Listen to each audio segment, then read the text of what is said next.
If anyone were to be asked to name the top 10 bands that stood at the upper echelon of musical innovation, sophistication, and virtuosity during the 1970s, they would probably name groups like Led Zeppelin, Pink Floyd, The Who, and Lynyrd Skynyrd. However, there's one other band that deserves equal recognition, the iconic Steely Dan.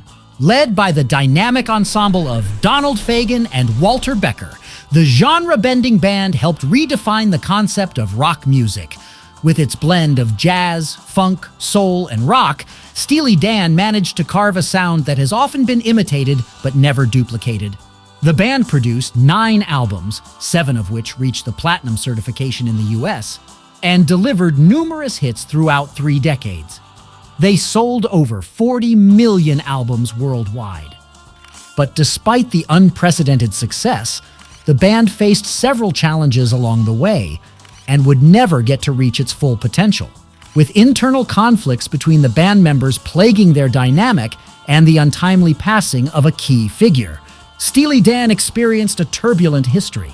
Let's take a deeper look into the captivating story of one of rock's most iconic bands. Founders Donald Fagen and Walter Becker first met each other at Bard College in Annandale-on-Hudson, New York in 1967. The story has it that one day, Fagen was casually walking past a cafe when he heard Becker practicing his electric guitar. In an interview with Entertainment Weekly, Fagen recounted the experience as, "I hear this guy practicing, and it sounded very professional and contemporary. It sounded like, like a black person, really." After making introductions, it was Becker who asked Fagen whether he wanted to start a band together. After discovering that they shared a common adoration for jazz and blues, the duo spent little to no time writing songs together. It was evident that they were kindred spirits with a special musical chemistry. All throughout their time at college, Fagen and Becker played in several local groups. One such group, the Don Fagen Jazz Trio, the Bad Rock Group, and later the Leather Canary, even had the future American comedy star, Chevy Chase, on drums. Another Bard musician, Terrence Boylan, one of Fagen and Becker's contemporary musicians, at Bard recalled that they never came out of their room. They stayed up all night. They looked like ghosts. Black turtlenecks and skin so white that it looked like yogurt. Absolutely no activity, chain smoking, lucky strikes, and dope. After college, the duo decided to move to Brooklyn, New York City, where they immersed themselves in the vibrant and bustling music scene of the era. There, they started honing their songwriting skills and mapping out the blueprint for what would eventually become Steely Dan. Becker and Fagen joined the touring band of Jay and the Americans for about a year and a half. They were only paid $100 per show, but midway through their tenure, the band's tour manager further cut their salaries in half. While the initial days in Brooklyn were lackluster, their fortunes would change upon meeting Gary Katz. Gary would hire Becker and Fagen as staff songwriters and would produce all of their albums from the 1970s in collaboration with engineer Roger Nichols. It was also Gary who realized that Fagen and Becker's music was too complex for ABC musicians and suggested that they should form their own band instead.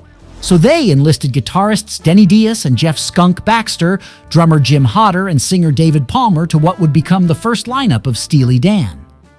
Who or what is a Steely Dan? While you would be hard-pressed to find any rock fan who hasn't heard of Steely Dan, you could be surprised to know that Steely isn't the name of a person, but rather the name of a steam-powered, strap-on dildo, sex toy, erotic toy mentioned in the William S. Burroughs 1959 novel Naked Lunch. Steely Dan burst into the scene in 1972 with their debut album, Can't Buy a Thrill. Their songs Do It Again and Reelin' in the Years reached number 6 and number 11 respectively on the Billboard Singles Chart. The album became an instant hit and established Fagen and Becker as formidable musicians. Because Fagen was always reluctant doing live performances, most of the on-stage vocal duties were handled by Palmer. However, Katz and Becker preferred Fagen's interpretation of the band's songs and persuaded him to take over. As a result, Palmer quietly left the band during the recording of their second album. Their songs were widely acclaimed for their blend of catchy melodies, intricate compositions, and thought-provoking lyrics. Their sound managed to captivate both their audience and critics alike, hence giving them an unobstructed pathway to meteoric fame.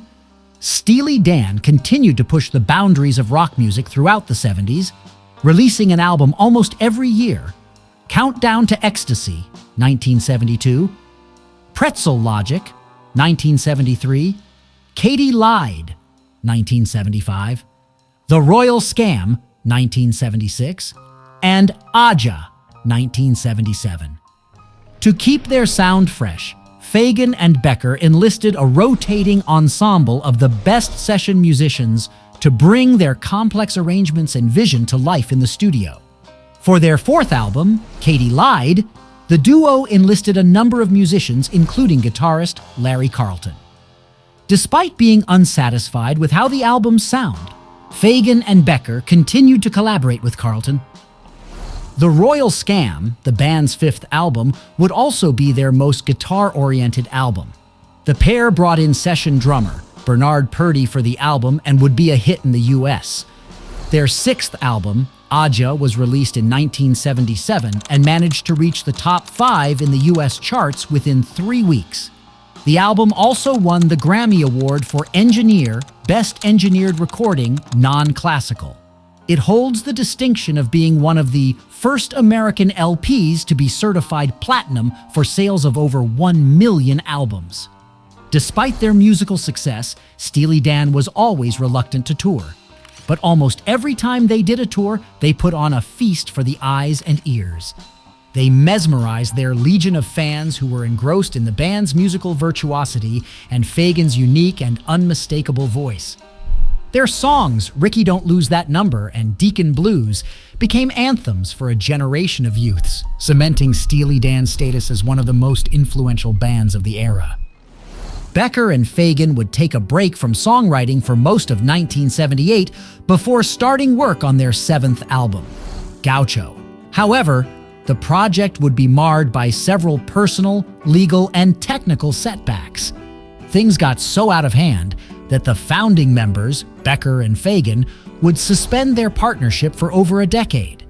In one instance, an assistant engineer accidentally erased most of the song, The Second Arrangement. Adding to the misfortune, MCA Records bought ABC in March of 1979, and for much of the next 2 years, the band was barred from releasing an album. Even when they wanted to leave, ABC for Warner Brothers Records, MCA claimed ownership of their music. This prevented them from changing labels. It was also during this time that Becker's girlfriend passed away due to a drug overdose in their Upper West Side apartment. The musician was sued for a staggering $17 million, which he settled out of court. Soon after, he was struck by a taxi while crossing a street in Manhattan. The accident shattered his right leg in multiple places and was left hospitalized as the album was being mixed. The band would also face more legal trouble as jazz composer Keith Jarrett sued them for copyright infringement, claiming that they had based Gaucho's title track on one of his compositions, Long As You Know You're Living Yours. Fagen even admitted that he had drawn inspiration from the song. Gaucho would finally hit the shelves in November of 1980, and despite all the misfortunes, would go on to become a success. In June of 1981, after a tumultuous experience while producing their previous album, Steely Dan decided to disband. Despite their continuous success, tensions had started to spread within the band.